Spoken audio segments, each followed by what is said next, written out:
ಮಗಳ ಜೊತೆ ಮಾತಾಡಿದ್ದು ಮುಗ್ದಿದ್ರೆ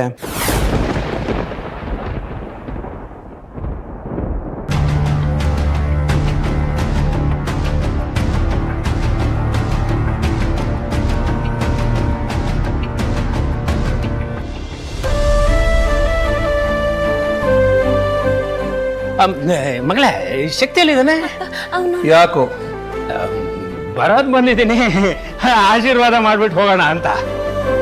ಅವನು ಹೇರ್ ಕಟ್ ಮಾಡಿಸ್ಕೊಳ್ಳೋಕೆ ಅಂತ ಹೊರಗಡೆ ಹೋಗಿದ್ದಾನೆ.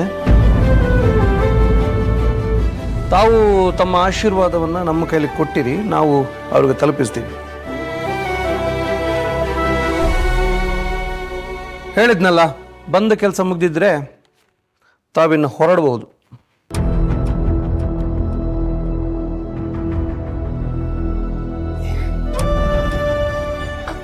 ಅಪ್ಪ ಕೂತ್ಕೊಳ್ಳಿ. ಅಪ್ಪ ಹೋಗ್ಬೇಡಿ ಅಪ್ಪ. ಅಪ್ಪ ಅಪ್ಪ ಕೂತ್ಕೊಳ್ಳಿ ಬನ್ನಿ. ಸರಿ ಗೋವಿಂದ, ನಾನೇನ್ ಬರ್ತೀನಿ. ಅಪ್ಪ ಹೋಗ್ಬೇಡಪ್ಪ.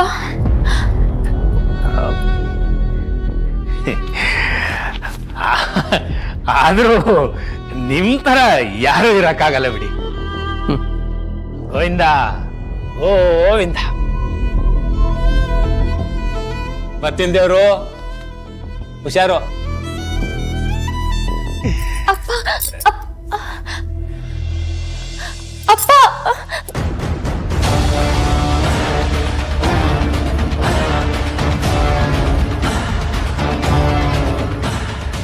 ಬಾವ.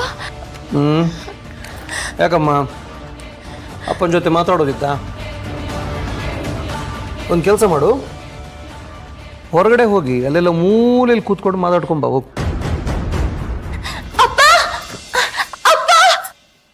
ನೋಡ್ದಿ ಅಣ್ಣ ಹೆಂಗ್ ಮಾತಾಡ್ಬಿಟ್ಟೋದ ಅಂತ. ಅವಳಿಗೆ ಈ ನಾಟಕ ಮಾಡೋ ಬುದ್ಧಿ ಬಂದಿರೋದು ಅವ್ರ ಅಪ್ಪನಿಂದಾನೆ. ನಾವು ಯಾವತ್ತೂ ಅವ್ರ ಮಟ್ಟಕ್ಕೆ ಇಳಿಬಾರ್ದು. ನಾವು ಇಲ್ಲಿರ್ಬೇಕು, ಇಲ್ಲಿ. ಯಾಕೋ ನಮ್ಮ ಬೀಗರೆಲ್ಲ ಹಿಂಗೆ ಆಗೋದ್ರಲ್ಲ, ಲೂಸ್ ನನ್ನ ಮಕ್ಕಳು. ಇನ್ನು ಈ ಬೆಂಗಳೂರು ಬೀಗರದ್ದು ಅದೇನು ಕಥೆನಪ್ಪ.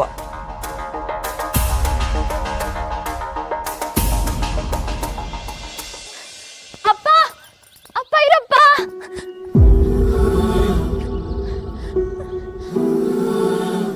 ಅಯ್ಯೋ ವೆಂಕಟೇಶ, ನೀನ್ ಯಾಕಮ್ಮ ನನ್ನ ಹಿಂದನೆ ಬರೋದಕ್ಕೆ ಹೋದೆ? ಅಮ್ಮನ್ ಯಾಕೆ ಕರ್ಕೊಂಡ್ ಬರ್ಲಿಲ್ಲ? ಯಾರನ್ನ? ನಿಮ್ಮ ಅಮ್ಮನ? ಮತ್ತೇನ್ ಯಾರಪ್ಪ? ಅವಳನ್ನ ಇಲ್ಲಿ ಕರ್ಕೊಂಬಂದ್ರೆ ಮುಗ್ದೆ ಹೋಯ್ತು. ಈ ನಿನ್ನ ಸೌಭಾಗ್ಯನ ನೋಡಿ ಖುಷಿಯಿಂದ ಎದೆ ಹೊಡ್ಕೊಂಡು ಸತೆ ಓಡ್ತಾಳೆ. ಕರ್ಕೊಂಡ್ ಬರ್ತಾ ಇದ್ದಿದ್ದೆ ಒಳ್ಳೇದಾಯ್ತು. ಆದ್ರೆ ಇಲ್ಲಿ ಕರ್ಕೊಂಡ್ ಬರ್ಲಿಲ್ಲ ಅಂತ ಮದ್ವೆಗೂ ಬರ್ದೇ ಇರ್ಬೇಡಿ. ಅಮ್ಮನ್ನ ಕರ್ಕೊಂಡ್ ಬಾ. ಅಲ್ಲಿ ಈ ಸೌಭಾಗ್ಯ ನೋಡೋದಕ್ ಸಿಗಲ್ಲ. ನೋಡೋಣ ನೋಡೋಣ ಬಿಡು. ಅಪ್ಪ ಅದು ಹಾಗಲ್ಲ. ನೀವು ಬಂದ್ರೆ ಯಾಕೆ ಬಂದ್ರಿ ಅಂತ ಹೇಳ್ತಾರೆ. ಆದ್ರೆ ನೀವು ಬರ್ಲಿಲ್ಲ ಅಂದ್ರೆ ಯಾಕೆ ಬರ್ಲಿಲ್ಲ ಅಂತ ಬೈತಾರೆ.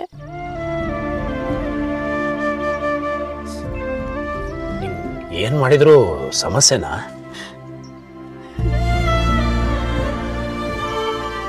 ನಂದಿನಿ, ಹಾ ಬಂದೆ. ಅಪ್ಪ ಒಂದೇ ಒಂದ್ ನಿಮಿಷ ಇರು, ನಾನು ಹೋಗಿ ಬಂದ್ಬಿಡ್ತೀನಿ. ಇರ್ತೀಯ ಅಲ್ವಾ? ಹುಷಾರಾಗಿ ಹೋಗಮ್ಮ, ಹುಷಾರಾಗು. ಸರಿ ಅಪ್ಪ, ಹುಷಾರಾಗಿ ಹೋಗಿ. ಬಾಯಪ್ಪ.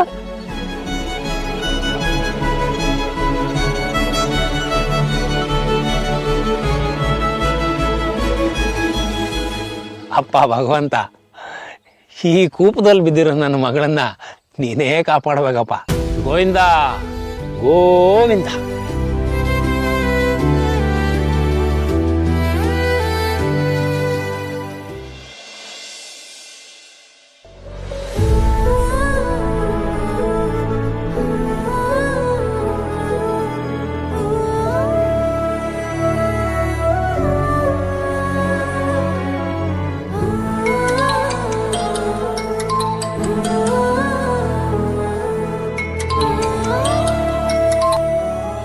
ಹಲೋ ಜನನಿ.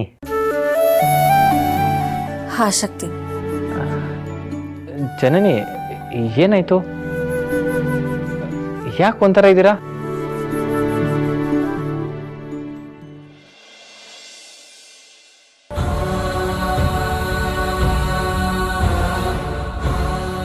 ಇಷ್ಟು ಸಮಯ ಸಾಧನೆ ಮಾಡಬೇಕು ಅಂತ ಆ ಕನಸಿನ ಹಿಂದೆ ಓಡ್ದೋಳು ನಾನು. ಆದರೆ ಈಗ ಸಡನ್ ಆಗಿ ಮದುವೆ ಅನ್ನೋ ಟರ್ನಿಂಗ್ ಪಾಯಿಂಟಲ್ಲಿ ಬಂದು ನಿಂತಿದ್ದೀನಿ. ಒಳ್ಳೆ ಕುಟುಂಬಕ್ಕೆ ಸೇರ್ತಿದ್ದೀನಿ ಅನ್ನೋ ಖುಷಿ ಅಂತೂ ಇದೆ. ಆದರೆ ಎಲ್ಲಾನು ಬಿಟ್ಟು ಹೋಗ್ತಿದ್ದೀನಿ ಅನ್ನೋ ಬೇಜಾರು ಇದೆ.